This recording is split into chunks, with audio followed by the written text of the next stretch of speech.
As the title Enfleshing Witness suggests, this conference is all about how God speaks to us through our bodies. And so, a question that we have for you to reflect on during this moment is, how do we honor what our bodies are telling us? To that end, I'm going to play two songs that are typically played during Eucharist or communion time. Let Us Break Bread Together on Our Knees, and also, I Know It Was the Blood. Playing these two songs will hopefully help you realize that something so sacred to the faith is speaking to the very needs of our bodies. That is, eating together, receiving what the Lord has given, and partaking as a body.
Welcome to the opening plenary.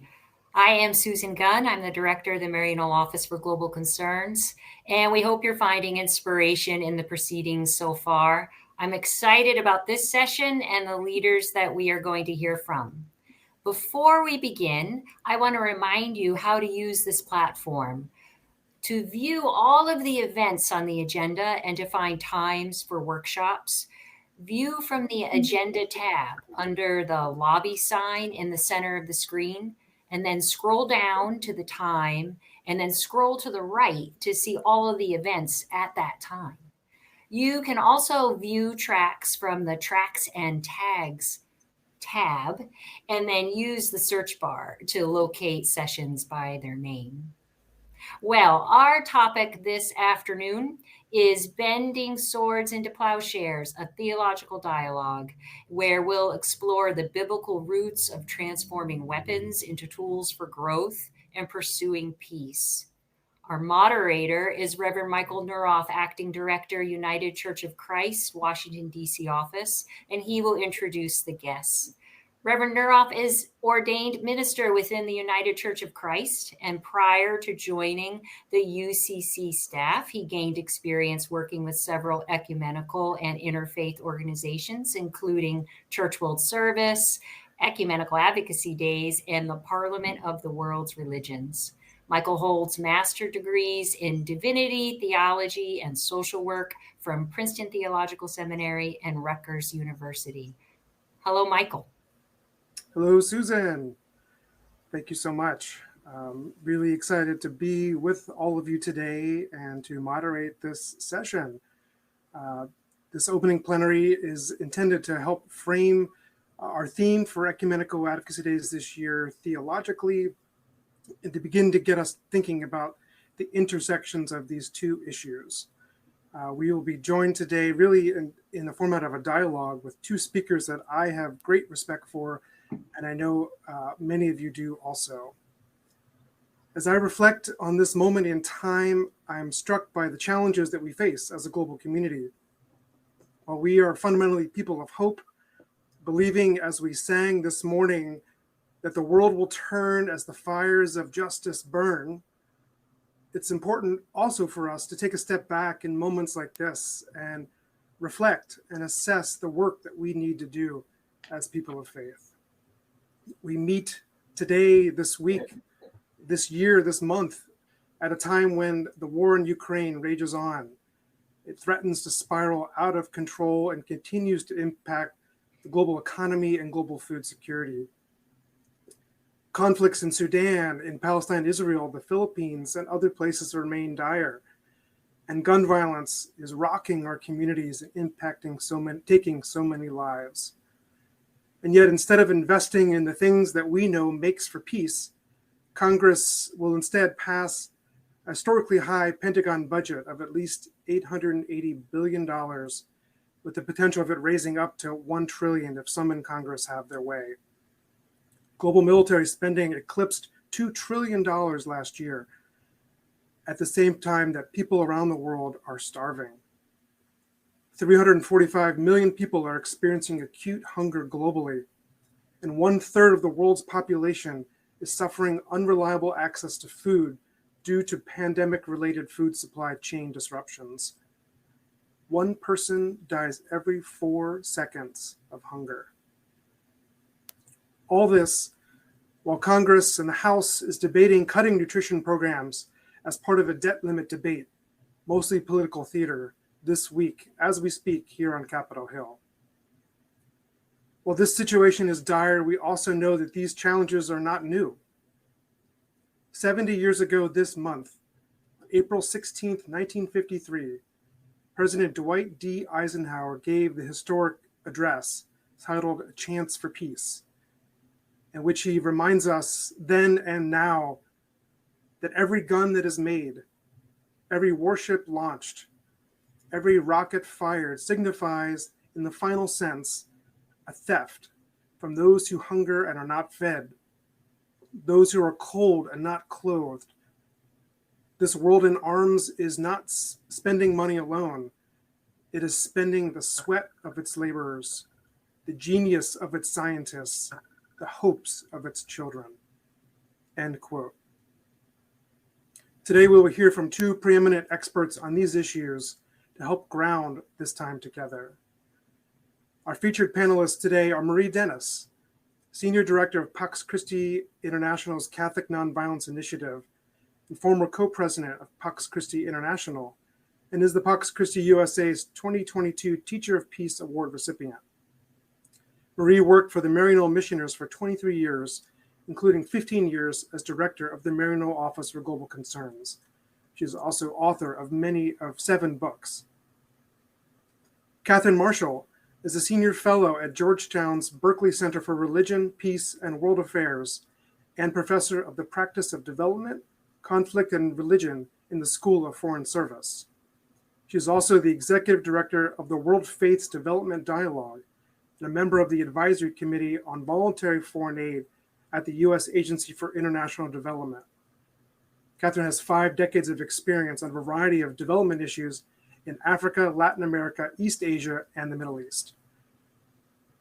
Catherine and Marie, a warm welcome to both of you. Now, you both are known around the world as experts in the fields of peacemaking and poverty alleviation. Just as a way of getting to know both of you a bit more, can you tell us briefly how each of you got started working on these issues, why you chose these fields? Marie, maybe I'll start with you. All right. Thank you, Mike. It's nice to see you and nice to see you, Catherine. How I started working on these issues and why I chose this field goes back a long way. I think it was community and Catholic social teaching, including liberation theology after the Catholic Church's Second Vatican Council, and friendships with people on the margins in my own neighborhood in Northern Virginia, as well as great early training in the very initial days of network. All of that led me to focus first on poverty and social justice, eventually on the debt crisis and trade justice. Then moving to a farm in the foothills of the Appalachian Mountains to try to live more simply ourselves added environmental justice and care for creation to my concerns. But the gift of moving around the world for Maryknoll and Pax Christi International eventually convinced me that the many expressions of violence, from war and preparations for war, to racism and gender violence, from environmental exploitation to gun violence, from political repression to human trafficking, and on, that violence was at the heart of the matter. So nonviolence has been at the center of my work for the last several years. Thank you for that, Marie. Catherine, can you speak a little bit to how you got involved in this work? Again, as Marie said, it's a long story, and it's a real pleasure to be here with all of you.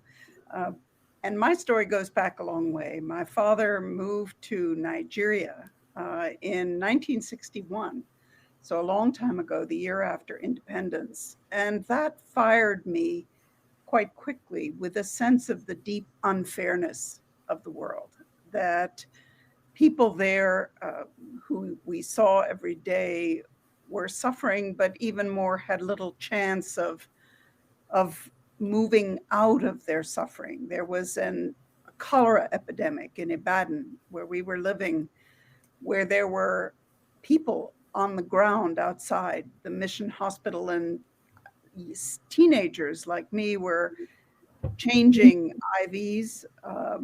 But a doctor came and pointed out first that if we got ill, we would survive, but asked us where were the women and children. They were dying in the houses. And so the message that came to me was that this was a problem of systems, that it was not a problem of individuals. And this deep sense of unfairness carried me to the World Bank, where I started working again on these systemic issues, but never very far from the reality of the unfairness. I remember visiting Niger at a time when only 20% of the children were going to school, and even those children, there were often 100 children sitting on the ground trying to learn from a teacher. And yet there's another side of it, which is what drives me, and which I think drives this effort, which is that for the first time in history, we truly live in a time when it is possible to imagine a world where there is no poverty. We have the know-how, we have the resources, we have examples. And so this question of why there is the unfairness, what are the systems that keep people from fulfilling their God-given potential? What is it that we can and we must do to open up those possibilities of hope? Well,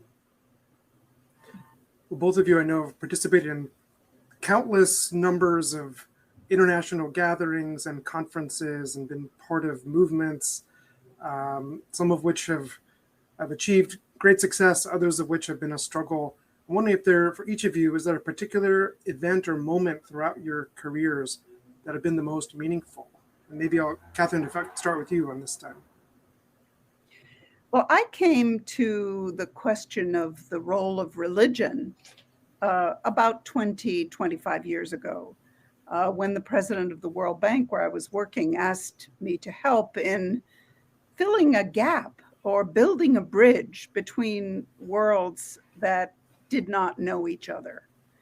And the meetings that were gathered, that were organized around that, were transformative for me, because they showed me both how differently different people saw the world and the way they understood the problems, but also some of the shared vision of what could and must be done to move us forward. So those several 4 or 5 international gatherings that brought together very, very different people with very different visions gave me a whole set of insights, but also left me with questions, which I ponder to this day.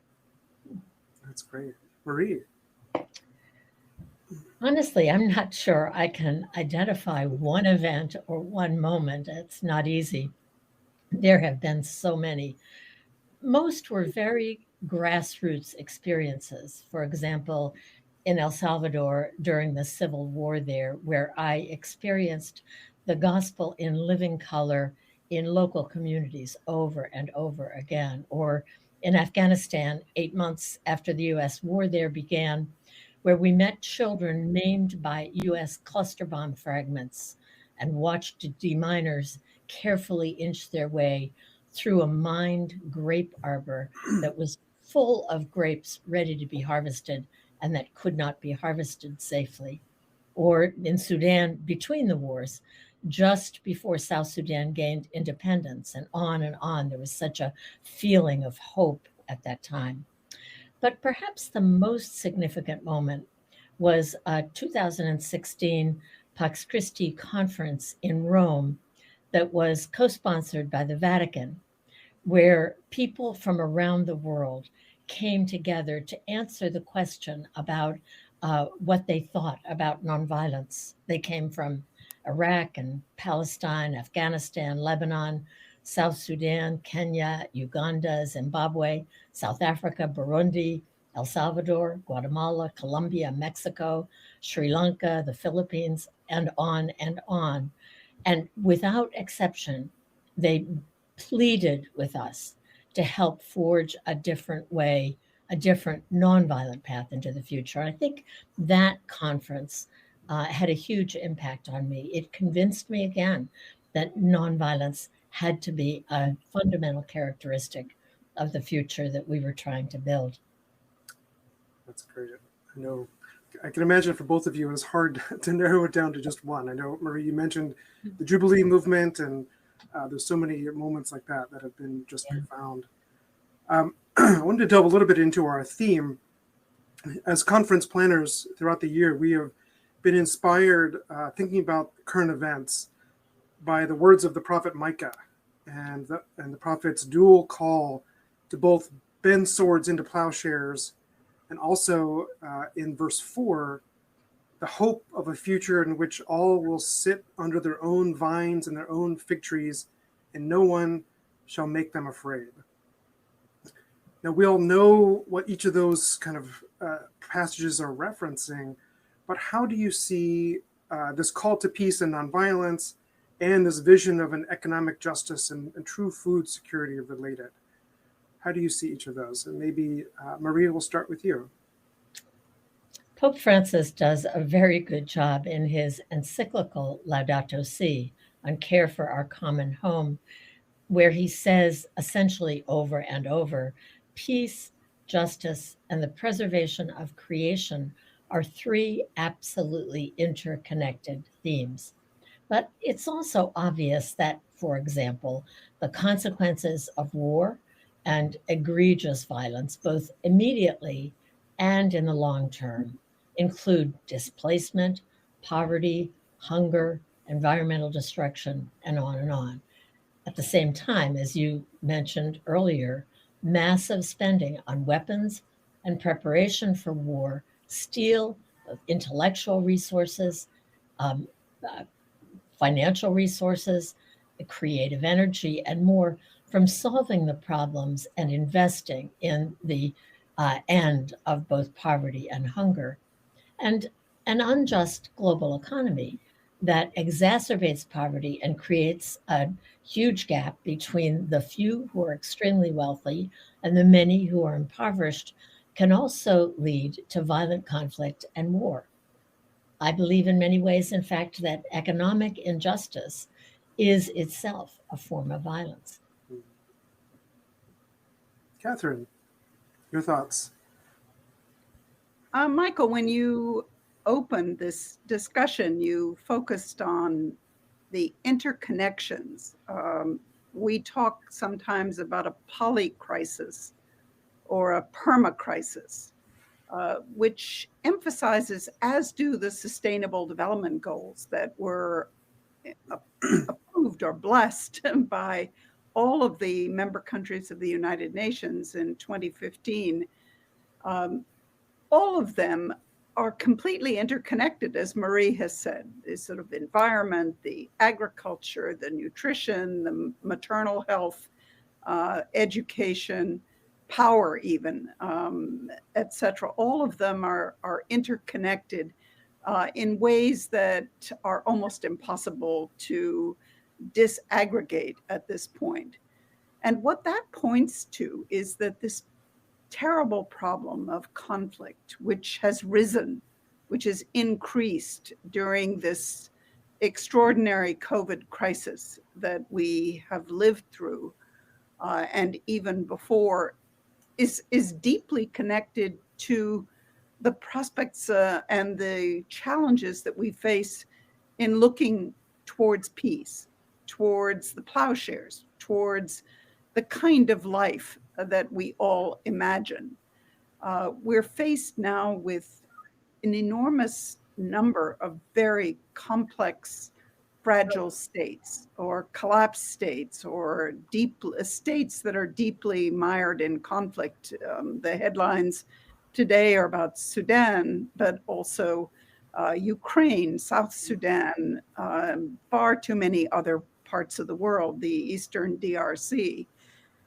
So to my mind, until we can address the issues of hope, the issues that are development, that go beyond the humanitarian relief, beyond talk of peace, but truly having a human side that means investing in people, in their education and their health, but also in allowing them to live the kinds of lives in freedom that they want in order to be able to envisage a better life for themselves and for their children. It's hard to imagine people putting down their weapons or putting aside their conflicts. One of the things I'm grappling with these days is how much of the stated values of our cultures honor the military, honor the violence that is part of war. I mean, we see it even, I think, in the reporting about the Ukraine crisis, the fascination of where the tanks are going, and suffering, obviously the terrible suffering of everyone, but especially the women and children.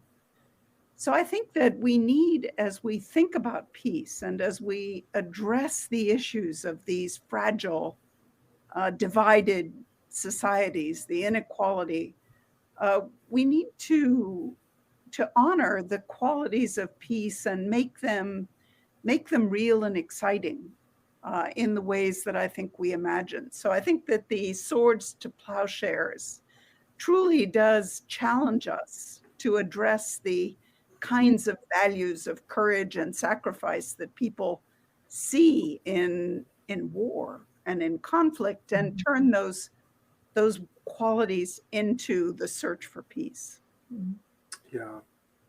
I'm so struck as you're speaking, Catherine, of one of the ways in which we kind of celebrate our investment in war, but how we so often hide or shield the cost. You know, that looking at how presidents decide whether or not to allow fallen soldiers' caskets to be able to be shown in the media and in the public to illustrate that cost is so fascinating to see the ways in which we are separating ourselves from the true cost of war.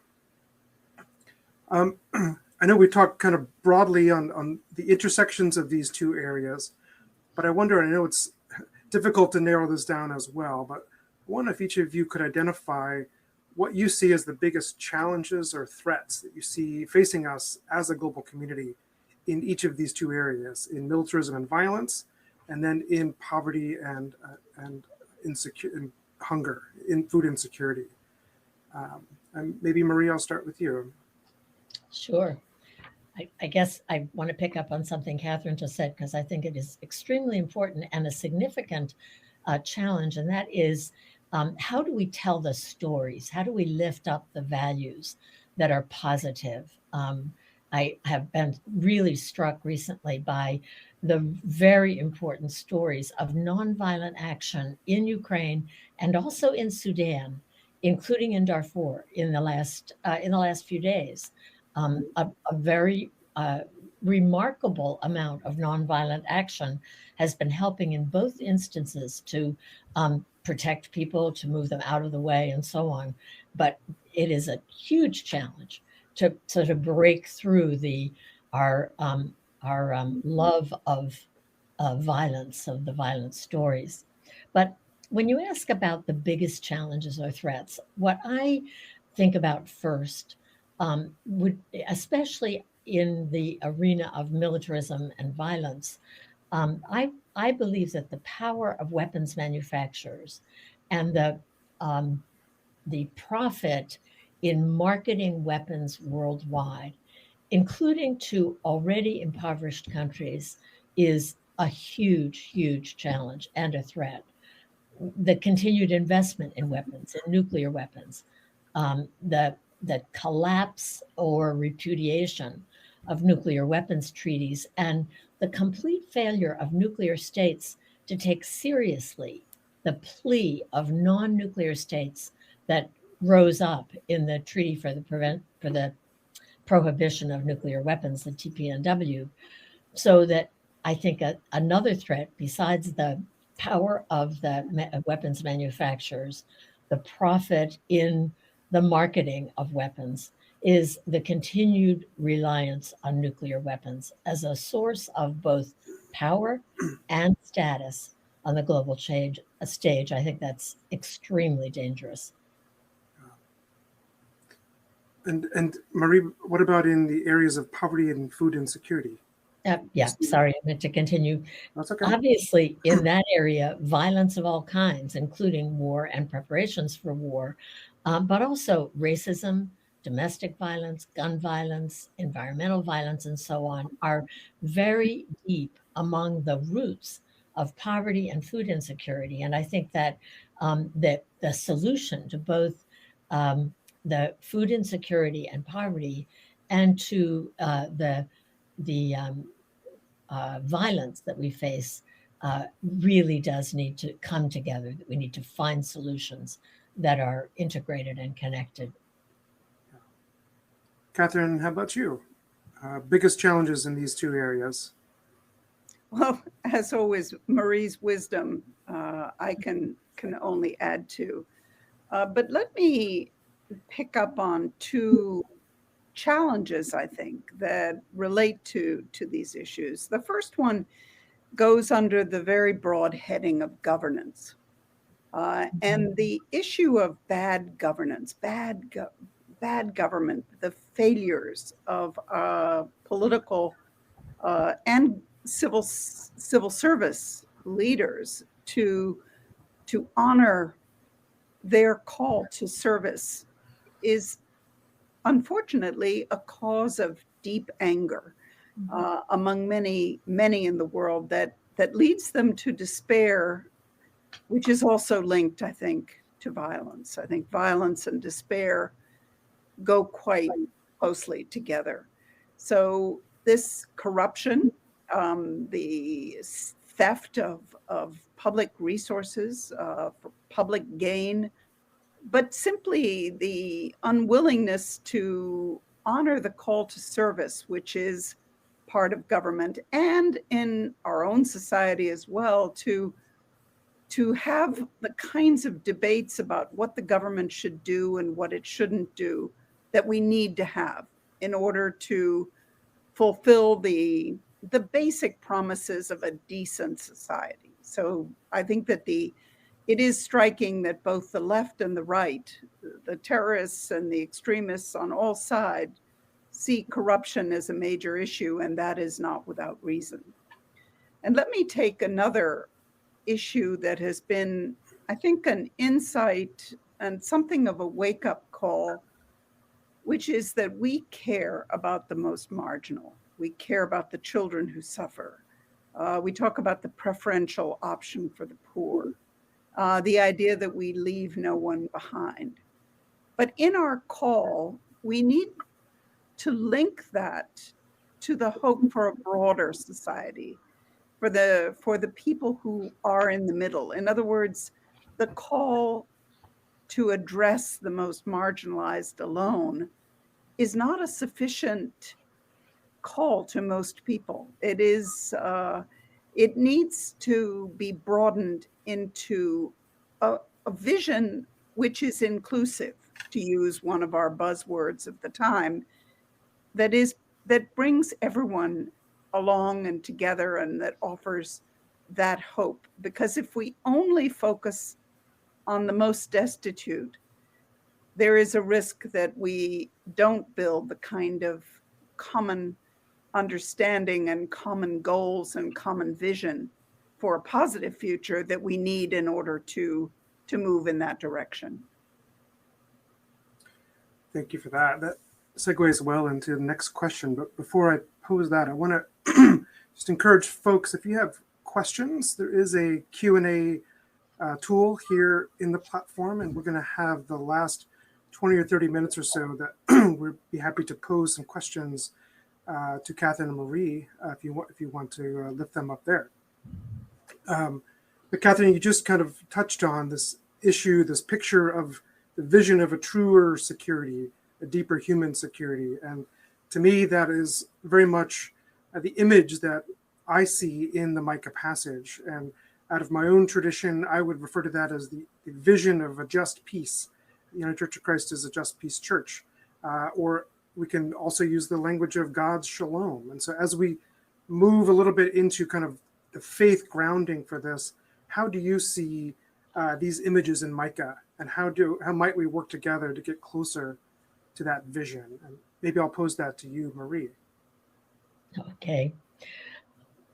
Great question, and a very big challenge. But I honestly, despite the overwhelming signs to the contrary, I really do believe that we're on the threshold of a new way of being, of moving toward that vision.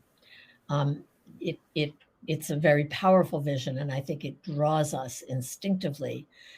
I think that there are a number of factors that move us in that direction in a very real sense. To begin with, I think that we are beginning to own a very different sense of who we are as humans in relation to the whole Earth community, latecomers as we are to the whole cosmic reality that we are just now beginning to see, thanks to the amazing telescopes that are taking these incredible pictures from outer space. I think that perspective is beginning to give us as humans a much more realistic sense of our location in the vastness of creation. Franciscan theologian Elia Delio talks about the new person emerging in evolution who is embracing the pluralities of gender and race and religion, who's called to a new type of consciousness where things are first seen together, she says, and then as distinct within that togetherness. She affirms that we're being rewired, actually being rewired for belonging to the cosmic whole. And I think that moves us more toward that vision. We're much more aware that we are one Earth community. We have a planetary consciousness and we're beginning to see that systems in nature do not work on principles of competition and struggle, but on cooperation and sympathy. It's a very strong message that Elia Delio gives. Michael Nagler, the founder of the Meta Center on Nonviolence in California, also talks about what he calls is a new story that is replacing the old story that has been told by a dominant white culture about scarcity and competition and violence. He insists, Michael Nagler insists, that violence is not the nature of humans, that love, faith, trust, and desire for community, peace, and well-being are central to our identity, and that nonviolence is a creative power, a pervasive energy, and a fundamental principle that we can develop and deploy in human interactions. Violence, he says, is a tendency that pulls us back away from the recognition of unity. Nonviolence pulls us forward toward the recognition.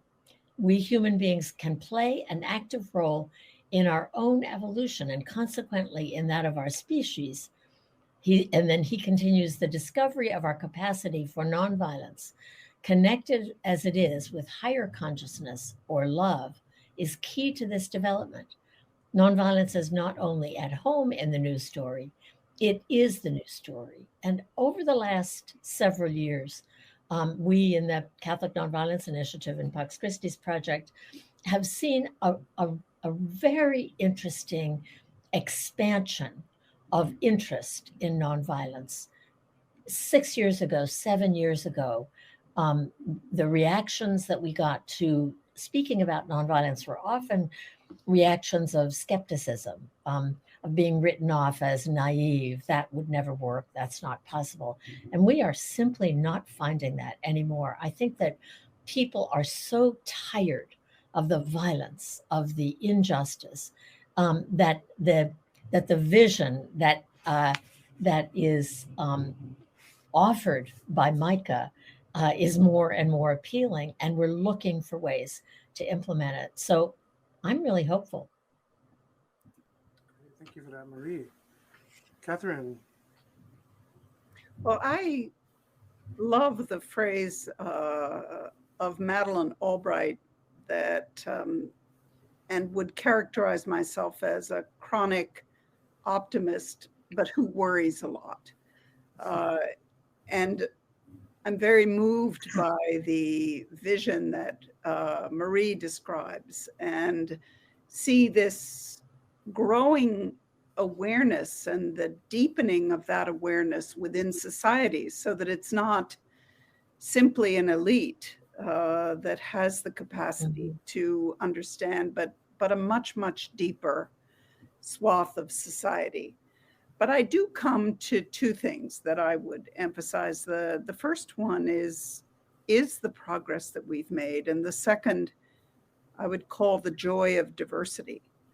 So the first, I began by talking about the fact that we really, for the first time in human history, have the possibility of allowing everyone who's born to have the chance to develop their potential. And we're seeing this, first of all, in this extraordinary gift we've been given of longer lifespan and the reduction in mortality, particularly of children, but the ability to conquer so many diseases that is part of modernization, part of the modernization. But it really is a gift, I think, that it is easy to ignore how extraordinary it is that the idea that the poor shall always be with us need not and cannot still be true. And we see that in the challenge, but also the hope of decent health care, the possibility of longer lifespans, the extraordinary revolution of education that has taken place within our lifetimes, within our lifetimes. The gifts, which we know are a double-edged, of technology and our capacity to do things that we could never have imagined in the past. So I think that this opening of extraordinary possibilities is something that we can too easily forget. So I think that the fact that truly we can end poverty, we can live lives of peace, is something that was simply not true. Even, I think it was hard to imagine even at the end of World War II, the possibilities that we do hold in our hands now. And I think the second joy and possibility, which I think is part of the MICA vision, is that we can savor and enjoy the diversity of the world, whether it is the foods, different foods, whether it is music, whether it's the arts, the theater, the culture, the stories of so many different cultures. That is, I think, an extraordinary gift and possibility that I think needs to be injected in the notion of peace. That peace is not just everyone sitting and at the fireside and with putting their weapons aside, but I think peace has to be the possibility of joy and learning, constant, continuous learning, of savoring what the world has given us, and even increasingly what is beyond the world. So we think in our times extraordinary possibilities that once they are more evenly and equally shared, can be the inspiration for putting aside the swords. Yes. Kathy, I love that image of diversity, Catherine. I just connecting it to where I started. I think one of the greatest lessons that we've learned from the exploration of space, whether it's the Hubble or the Webb telescope or the other work that's being done, is the essential nature of diversity. That we will not, that the diversity is essential to the wholeness of creation. It's beautiful. Agreed. Yeah, Catherine, as you were speaking, you reminded me of the phrase within my own tradition that we've used around these concepts, which is that peace is possible. That holding on to that belief, that dogged belief that peace is really possible. That, and as you said earlier, that the end of hunger is also possible. That we have the tools we need. We need the political will to make it happen. And I wanted to ask you both a question about really why is it critical for people of faith to be engaged in this work? And I'm seeing a question that came in appropriately from our friends at the National Council of Churches. So I'll add that onto this as well. Not only why is it critical for people of faith to be engaged, but also how do we reach out to people of different traditions about this call to compassionate advocacy alongside ministries of charity? So we know that so many in our churches are engaged in charity work. How do we also call them to engage in ministries of advocacy. So why is it important for people of faith? And also, how do we reach out across different traditions? And let's see, maybe Catherine, I'll start with you. Well, that is a question that I have been grappling with for the past decades, two plus decades. And it is basically the question for any of these: what does religion, what does faith have to do with it? Why does it matter? And what does that translate into in terms of action and in terms of policy? And it starts, I think, with a very simple number. It's a complex number, as all these statistics are, but one that is often cited and miscited, but that some 84% of the world's people have some kind of religious affiliation. So in other words, it's the large majority of the world's people are in some way associated with a religious tradition, which presumably is something that starts with their earliest understandings of values and the meaning of life and their relationships with others.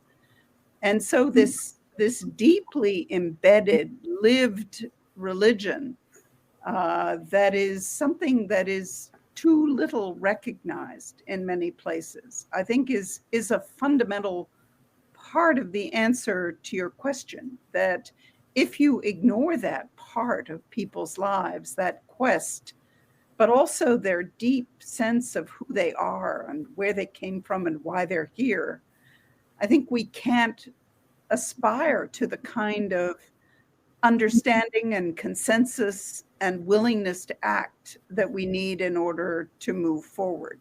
So this understanding about what religiosity, as horrible term as it is, what does it mean, and how do different religious traditions come together and how do they divide? How do we understand this dimension? The religious dimension, I think, is critical.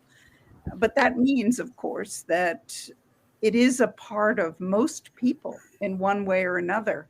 That is part of their understanding and their makeup. And I want to emphasize that it goes alongside so many other things. It goes alongside their gender, it goes alongside their ethnicity, it goes alongside their economic status, their geographic location. There's so many factors that make up the human condition, but ignoring that religious dimension, I think, is a large mistake. And how it matters in each of these issues is what we need to grapple with. So, for example, on the environment, how is it that different people understand their relation to nature, to the cosmos, to their responsibility to do something about it? And then when we come to the questions of policy, how do we ensure that our leaders in so many different sectors don't ignore this religious side, that they make sure that they at least communicate it with people, that they take it into account in all of its complexity, its positive and its negative side. But it is the ignoring what is such an important part of the human condition and of individuals, of communities, leaves us without one of the major tools, one of the major instruments that we have to bring about the kind of world that we're looking for. Yeah. Well, and thank you for so many years of work bridging these communities to the institutions like the World Bank and others. Marie, your thoughts?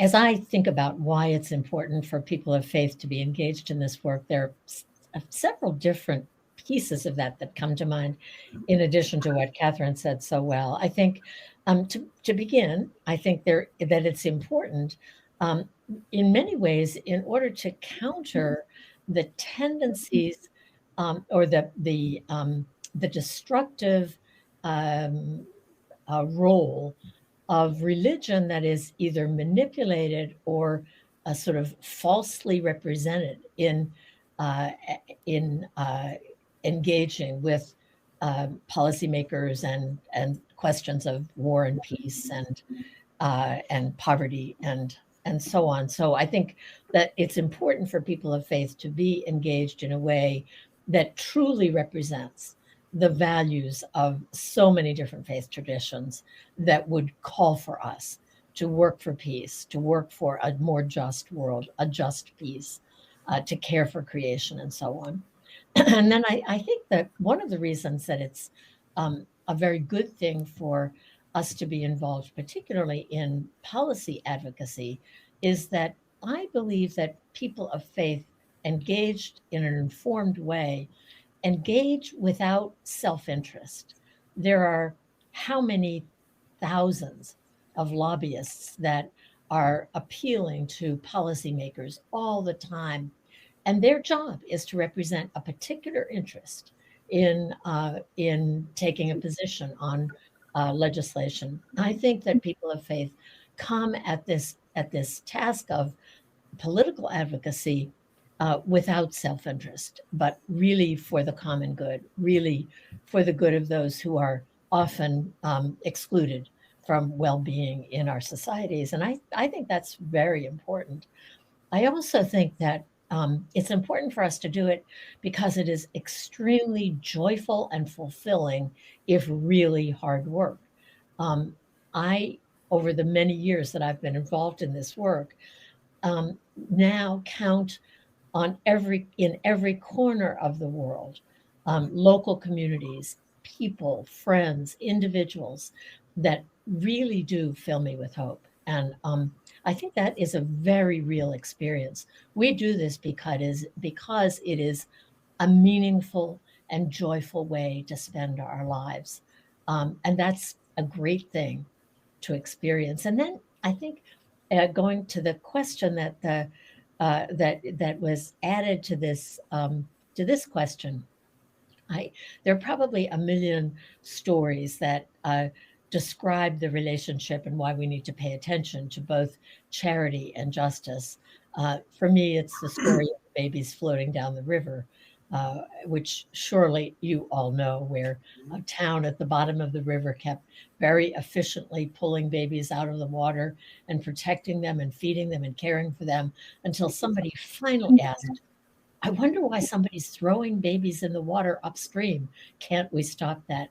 To me, that's the reason. I mean, that to me is exactly why we have to look at the bigger picture, at the deeper roots, at the root causes, and the structures and systems that result in both violence and war, poverty and hunger, and so on. Yeah. Thank you for that. We often say in my office, think upriver. What are the systems and the policies that are causing this crisis? Yeah. Thank you for that. I wonder if we can reflect a little bit on the respective faith traditions that each of you come from, and if we can, I'm going to combine these two next questions here, which is, what is the maybe a uniqueness or a gift that your own tradition brings to this work that you draw upon? And then in a related sense of how does your personal faith or spirituality help ground and shape and inspire the work that you do and this work to bend swords into plowshares? And maybe, Maria, I'll start with you on this one. I think that what really is unique in the Catholic tradition, which is my tradition, is our social teaching tradition, which is very rich and very deep, including Pacem in Terris, an encyclical that is 60 years old this month, and Laudato Si and Fratelli Tutti, encyclicals that were written by Pope Francis. But going back 130 years, the leaders of the church has articulated a body of teaching, of social teaching, that I believe is is important and rich and has nourished me in a very significant way. In terms of my own personal faith, I'm not an absolute pacifist, but I do have a very deep commitment to nonviolence that has grown recently over the last 10 or 15 years, and have come to believe that a conversion to nonviolence is actually essential to our survival as human beings on this planet. Nonviolence as a spirituality, as a way of life, hopefully as a global ethic through which we will evaluate how we're relating to each other, and then also as a set of proven effective tools for preventing or interrupting violence and for promoting a just and vibrant future. So my own spirituality is very much shaped by that understanding of nonviolence, which I also believe is a fundamental teaching in the Sermon on the Mount that is sort of at the heart of the Beatitudes, and really was a part or an essential part of the life and witness of Jesus. So in my sense, in my understanding, a practical and a deeply spiritual connection to moving toward a more nonviolent world is pretty much what's driving my own journey right now. Catherine, how about you? Thinking about both the gifts your tradition brings, but also how that's inspired your work. Well, I was brought up in as an Episcopalian, but also because I went to school in England, very much in the Anglican tradition. In other words, the sort of deeply embedded Christian values and culture. But I would emphasize one thing that came through to me from the very beginning, which was this notion of service, of a commitment to doing unto others as you would have them do unto you. But for this question, I really want to focus more on where I am now, which is looking to the interreligious, the interfaith world, and the effort to bring out what you might call the best of religion, as opposed to some sides of it, the dark sides, which unfortunately are both part of the image, but also part of the reality today. Some of the tensions, the interreligious tensions, and the unease with the way that society is moving. So I think that if we look to these interreligious, you have a spectrum that goes all the way from the theology, where in the spirit of this discussion, there is so much emphasis on peace and so much emphasis on the human dignity, the value, the God-given potential of each person. And that can take the form, obviously, of highly intellectual, theological debates. But then at the other end of the spectrum, there is this notion of the joy of working together, of bringing people from different traditions, seeing both the diversity and the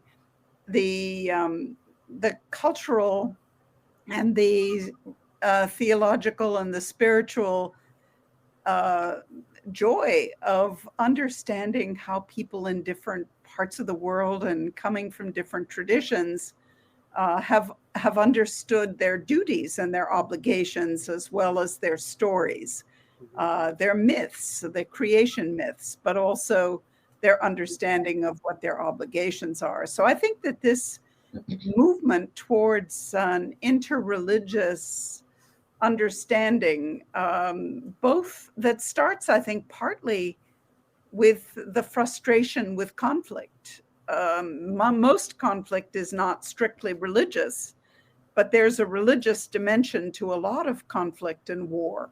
And the movement towards an interreligious dialogue and an interreligious action really comes out of the sense that we're better than that, that we have so much more to offer if we find ways to work together.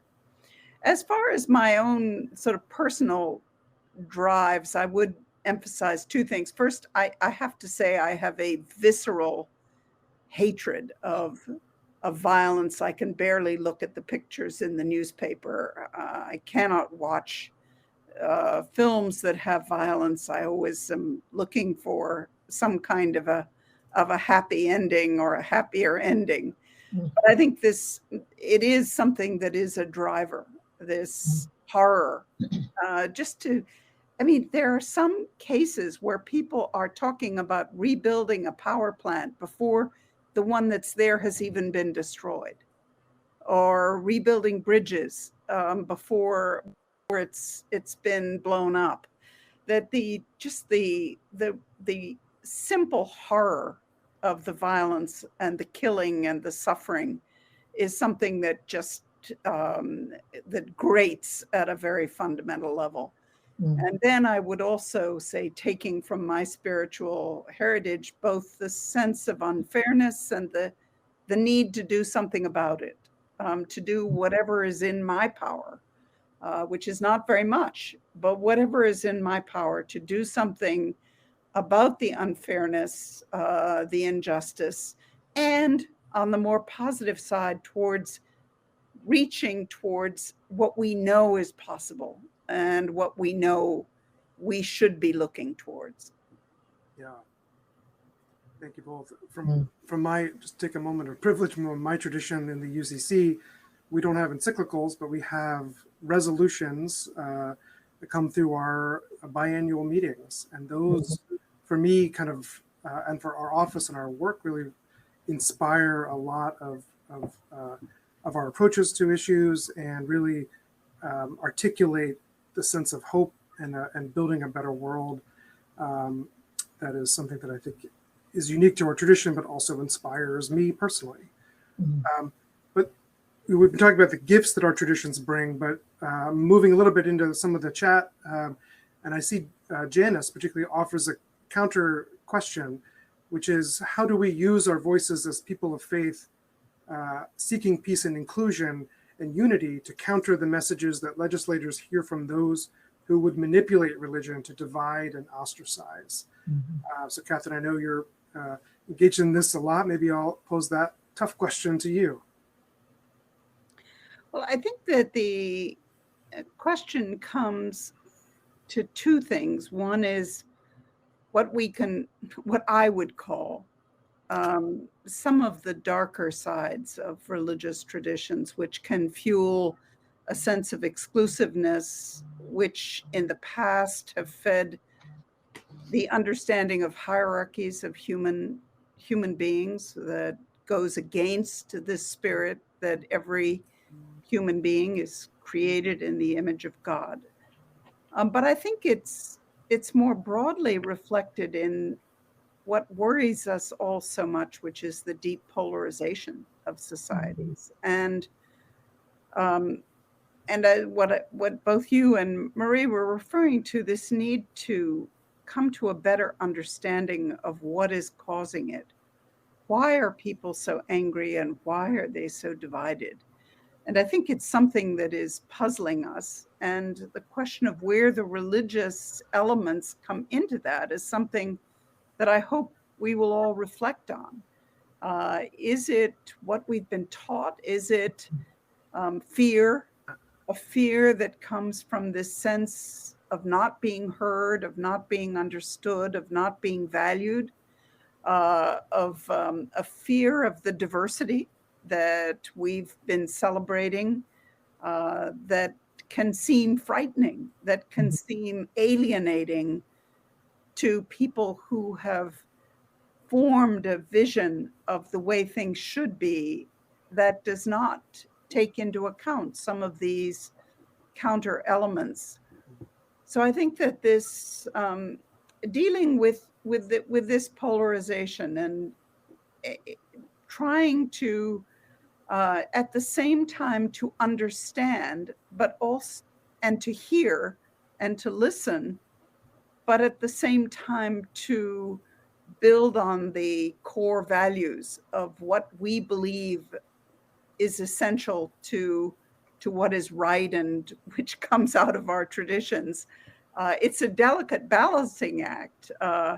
So how we reach out across the divides, but at the same time try to not to proselytize our values, but to convey them with stories and with sincerity and with honesty that allows us to build some of the bridges. Mm-hmm. Great. Thanks for that. Marie, your thoughts? What came to my mind, in addition to what Catherine said, was that I believe that one of the challenges before us is to help everyone understand that in a just world, in a world that is just, where we actually do deal with the root causes of violent conflict and hunger and poverty, everyone will benefit. And I think, Catherine, you mentioned fear. I think fear is very present. And too often fear is orchestrated. So I think we um, all are subjected to a sort of subliminal message: be afraid, be very afraid, be afraid of anyone who's different, be afraid of new ideas, be afraid of change. And I think that part of our challenge is to help people engage in the task of creating a more just and peaceful world, recognizing that they and their loved ones also will benefit. But I think that I mean, that's a huge challenge. Obviously, I think that some amount of the division and the pushback that is evident in our own society right now may be happening because we're beginning to actually look at some of the root causes or some of the deeper issues, and that's making people anxious. For example, we have a long way to go to actually address the depth of racism in our society, but a tiny step over the last few years, several years, has been that I think more and more we are all recognizing that racism is systemic and structural. It's not only about personal prejudice, although that's present as well. So I think we have a big task of helping to convey a message of abundance rather than scarcity, of what real security. That security is not going to be provided, we know very well, by guns, whether they're handguns or nuclear weapons.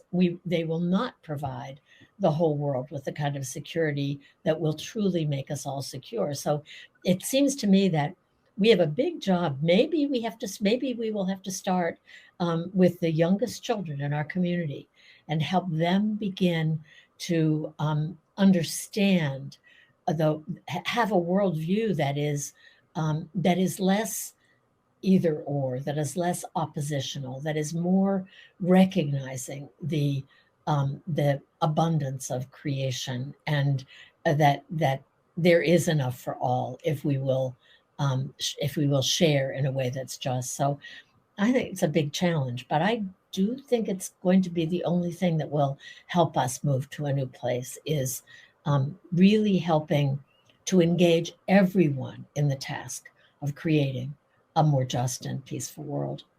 Yeah, there's a lot of questions, and I'm managing both questions in the chat and in the Q&A section. But that is a good follow-up to that. Several questions are touching on addressing kind of capitalism and greed and the violence inherent in that. But also my friend and colleague, Angel Luis, who was bringing a lens from Latin America, asked a question about how can we deal with the need to transcend the modernist ways and values and work more toward a reverent, profound, and contemplative approach to life in its fullness? How can we be more intentional, integrating, for example, indigenous cultures, knowledge, and wisdom and practices, respecting nature and developing another world as possible? So how can we partner with other communities and integrate other stories to challenge some of the things inherent in our society that leads us into these traps and cycles of greed and violence? Would one of you want to address that first? I forget who I've alternated to. No, maybe just a couple of words about it. Sure. I don't think there's not really a sufficient answer. It's a huge challenge. But what came to my mind in listening to the question actually was Braiding Sweetgrass. I know many people have read Braiding Sweetgrass, but I read it this year with my family book club. And we were convinced that it would be a good step for everyone to read that kind of, to be introduced to the kind of beautiful thinking about our relationships with each other and our relationships with the rest of creation that is so often articulated and lived by Indigenous communities. And I think that those of us who have white skin and have been part of a dominant group for a very long time need to do a very lot of respectful listening, because there is such deep wisdom in other communities outside of the United States and people of many different traditions and experiences. So new ways of thinking. Yeah, Catherine. One of the lessons that I drew, actually in this case, I have to confess, it was from a sort of management training course, was that someone said that you can learn something from anyone that you meet, whether it's your taxi driver or your plumber or your teachers, obviously. But this gift of curiosity and a willingness to listen and to gain from the stories of different cultures, however far away and strange they are. And some of them are troubling. I mean, today, I've been reading this horrible story about the cult in Kenya of starvation, where so many people, they're exhuming bodies. I mean, there are things to learn from the dark side as well as from the. But I do want to touch a little bit on what I think is a source of a lot of polarization and too little wisdom, which is thinking about economic systems and where we go on economic systems. Because clearly there is, I think, a growing awareness that for many, there is an impulse to far too much. The decluttering, the sense of simplifying life, but on a more fundamental level of dealing with greed, I think is something that is a common theme across many traditions. But I think that we have not yet come to a good understanding of how we think of the post-Cold War economic systems. And to me, that does come in part to the need to limit and to manage and direct the market systems, which are unlikely to go away, at the same time that we recognize and think more clearly and in a more constructive and disciplined way about the responsibilities of governments.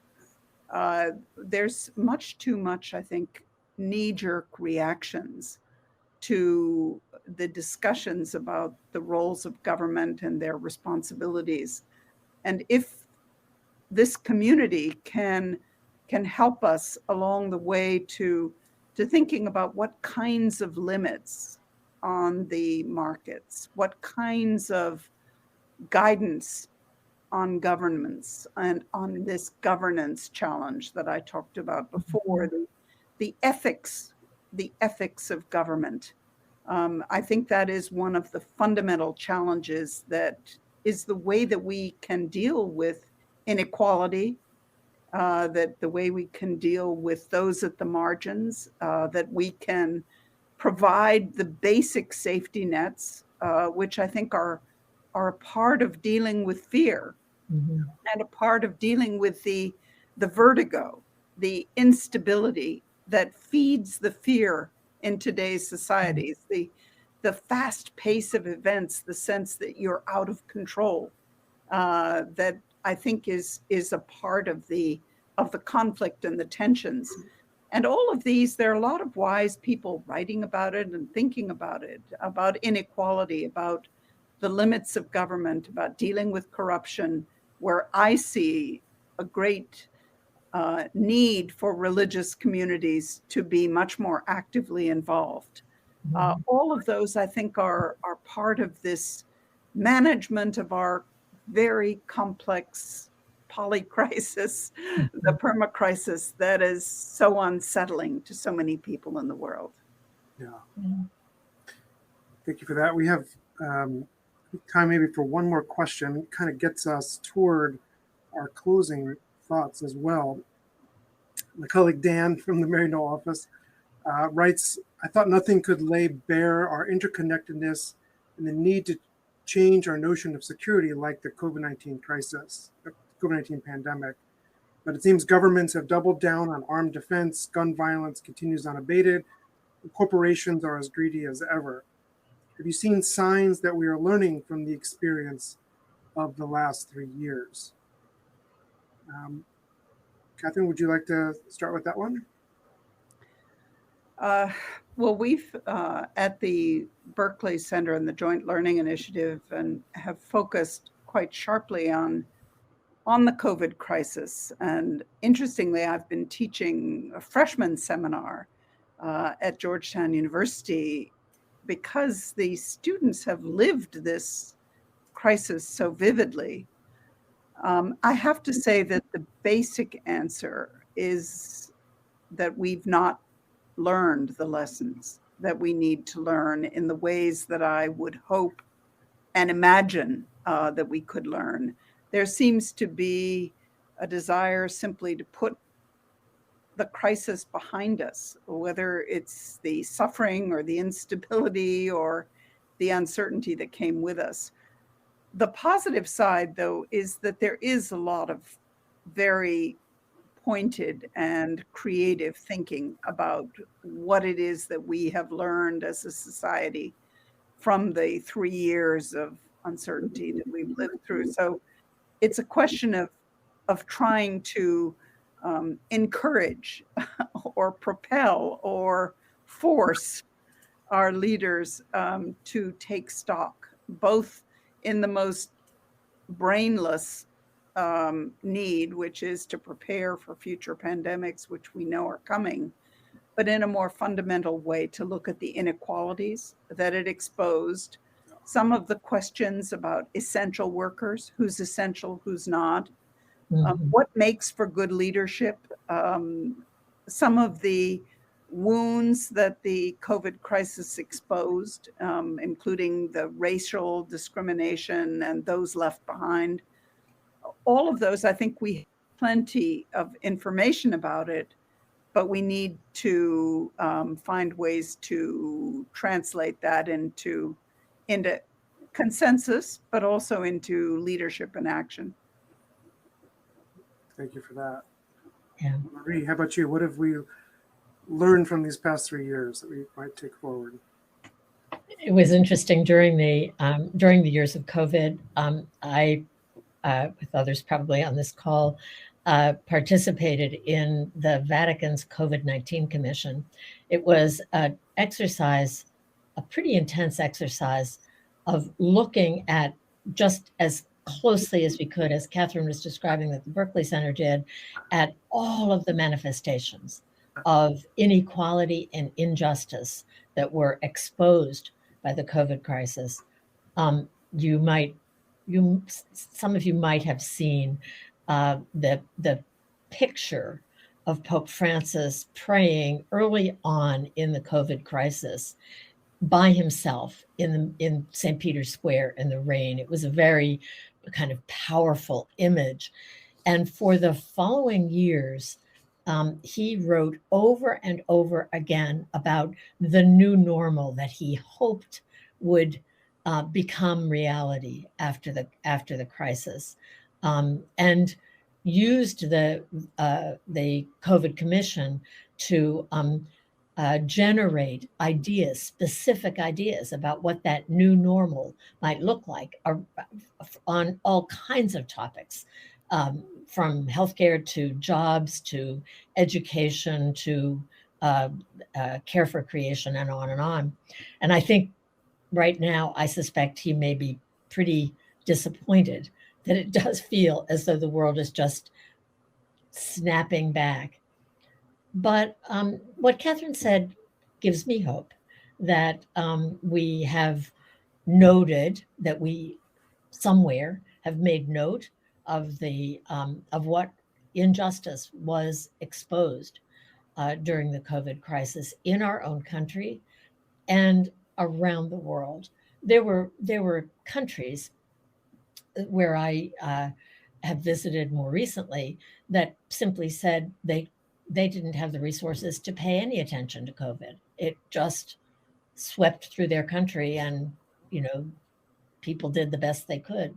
So hopefully we will pay attention. But it brings me back to a question you asked earlier, Michael, and that is, why do we have to stay involved?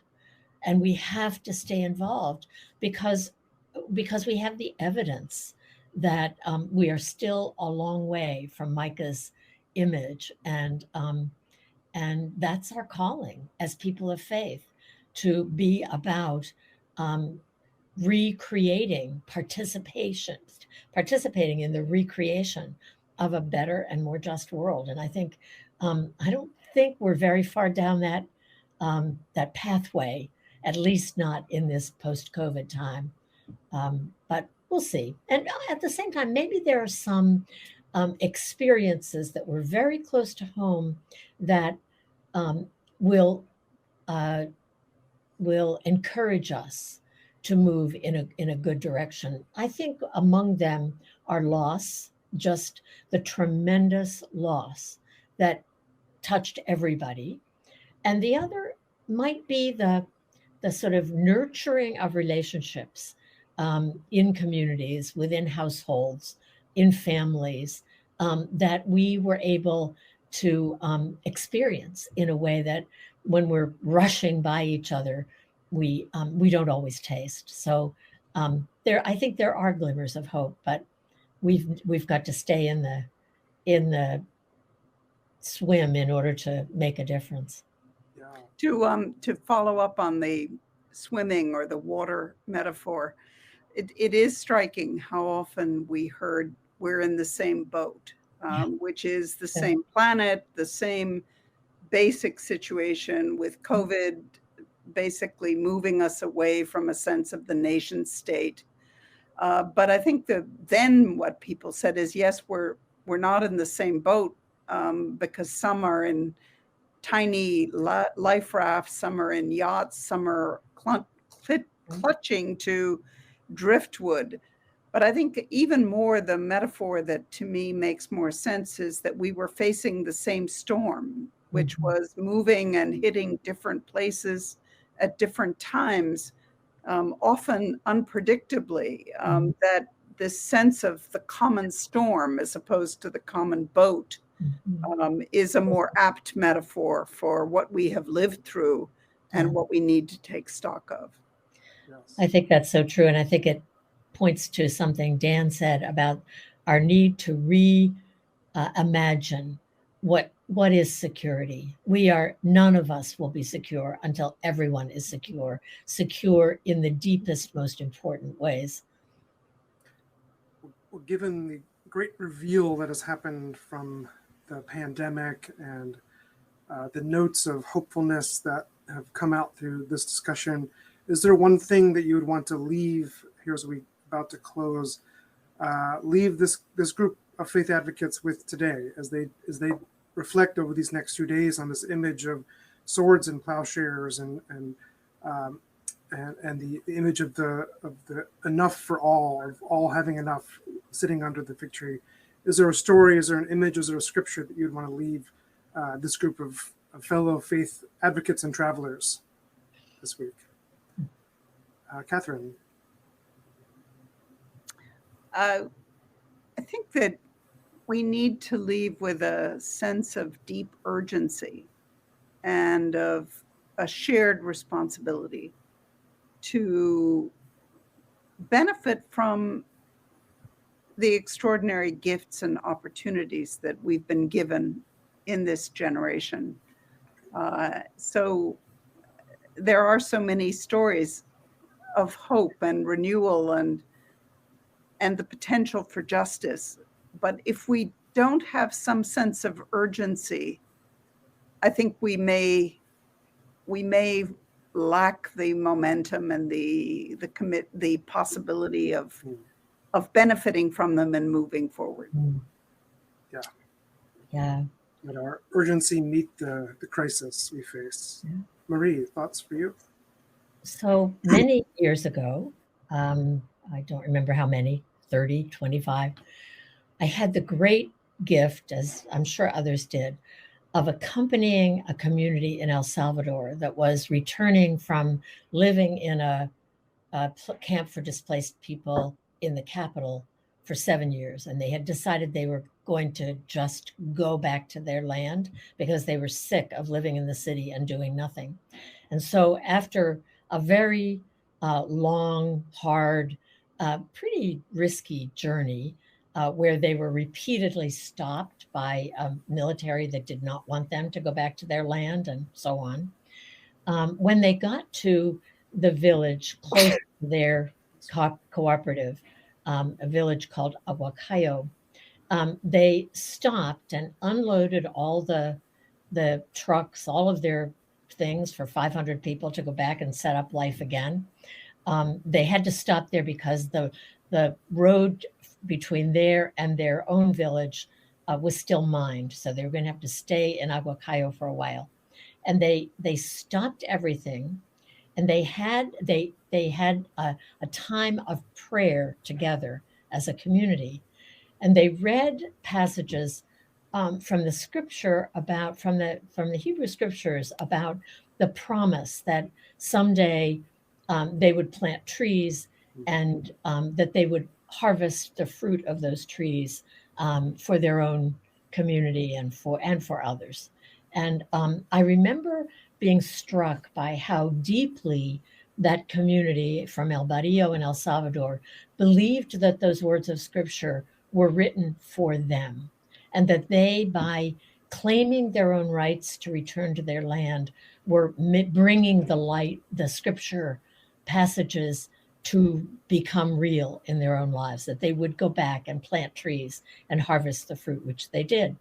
But when I was thinking about that just now, it strikes me that I think we need to believe that too, that somehow the words, the story, the images of Micah, of other prophets, of modern day prophets that talk about the new creation, that talk about everyone under their vine and fig tree, about no war and about no hunger. I believe, have to believe that that is also a promise for us, and that we have to participate in making it real in these times, in hurrying along the promise, so that no longer do we and others have to wait. Absolutely. I think we are all get to enjoy the fruits of those who have come before us and planted the vineyards and the fruit trees that we get to enjoy today. And I think part of this work over these next 2 days is about cultivating that same future for the next generation. And so I'm so grateful to have spent this time with the two of you to plant some seeds out to the universe, the metaverse, through Excel events, through this community here gathered to plow some new seeds, and to keep advocating for, again, bending the swords and shifting our nation's priorities into a future in which we are able to cultivate greater peace and justice for us and for the generations to come. So thank you both so much for being with us. And know that, friends, this was a big picture and a theological discussion, and that tomorrow we're going to be delving in more deeply into the issues of militarization and food security itself. But this was a fabulous discussion, and just grateful for this time together. Thank you, Michael. Thank you so much. Thank you. And Susan Gunn, invite you to return to the stage. And a big thank you to Marie Dennis and Catherine Marshall for sharing their life experiences and views. You've certainly given us a lot to think about, the enormity of all that we're up against, but also the strength of our shared spirit. So we hope everyone here is inspired to go on our 3-day EAD journey together. Let's go deeper on the connections of our faith teachings and the urgent needs of our brothers and sisters in our own communities and around the world who are trapped in our unjust systems that perpetuate war and poverty. Well, we encourage everyone to take advantage of the afternoon sessions, the lounges, the exhibit hall, to explore more topics and connect with other attendees. And just as a reminder, to view all the events on the agenda and find times for workshops, view from the agenda tab. It's under the lobby sign in the center of the screen, and then scroll down to the time and scroll to the right to see all of the offerings at that time. And you can also view tracks from the Tracks and Tags tab and use the search bar to locate sessions by name. Well, don't forget to join us here on the main stage at 4:45 p.m. today to wrap up day 1 of EAD. So I look forward to seeing you all then. Thank you. Thank you. Thank you. Bye-bye.